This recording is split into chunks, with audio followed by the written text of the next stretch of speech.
Shalom à tous et que Dieu vous bénisse.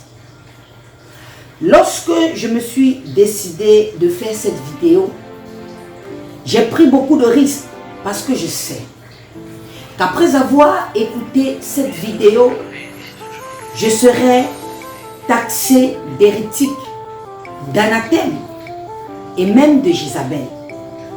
Mais j'ai voulu prendre ce risque car beaucoup de chrétiens souffrent.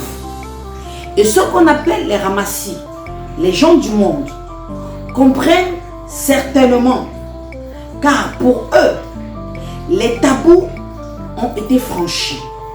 Mais que dire de l'Église qui à chaque jour participe à la hausse sur le taux de divorce dans notre société? Parce que pour l'Église, le sexe reste un tabou. Et joindre ou mettre ensemble le sexe et la distance, c'est prendre le risque d'être banni par la communauté chrétienne universelle. Bienvenue dans cette vidéo, je suis Madame Agnoro. Comment entretenir son conjoint lorsqu'on a mission tout le temps? Comment éloigner la souillure conjugale de son lit alors qu'on est toujours entre deux avions, entre deux continents? Ou encore, comment gérer la libido d'un homme de Dieu missionnaire? Et oui, je dis bien un homme de Dieu missionnaire et qui est en plein temps.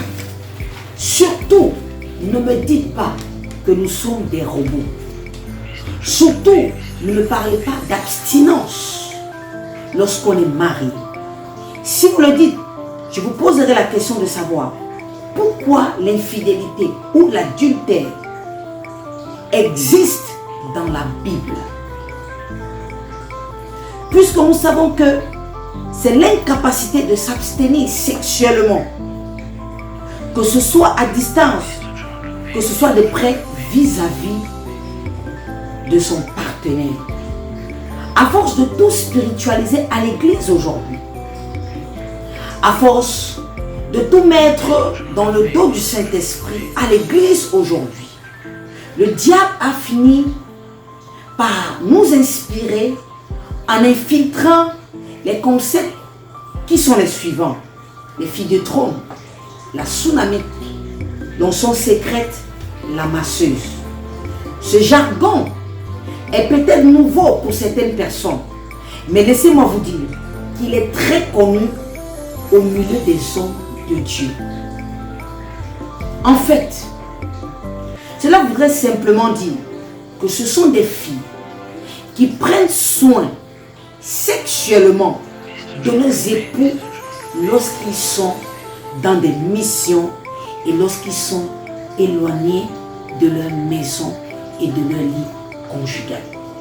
Je sais que beaucoup me traiteront de traître, mais écoutez, nous devons dépasser les barrières et nous devons voir les choses autrement. Arrêter cette saleté, c'est possible maintenant. Et si je me prononce comme étant pour le sexe à distance, je dis bien. Et si je me prononce comme étant pour le sexe à distance, et si je dis que s'entretenir doit être un sujet non tabou dans le couple chrétien, non tabou au milieu des hommes de Dieu. Et si je dis cela, pour éviter tout ce dont j'ai parlé plus haut, que pense l'Église face à ça? Comment l'Église voit tout ce qui se vit? Et si je disais que cet aspect de la chose réduira à fort pourcentage le taux de divorce, les infidélités, et détruira moins des foyers? Parce qu'une infidélité, croyez-moi, engage des charges. Une infidélité engage des familles. Une infidélité peut ouvrir la porte à un autre foyer. Mes amis, mes frères, mes sœurs, je pense que nous devons véritablement nous asseoir.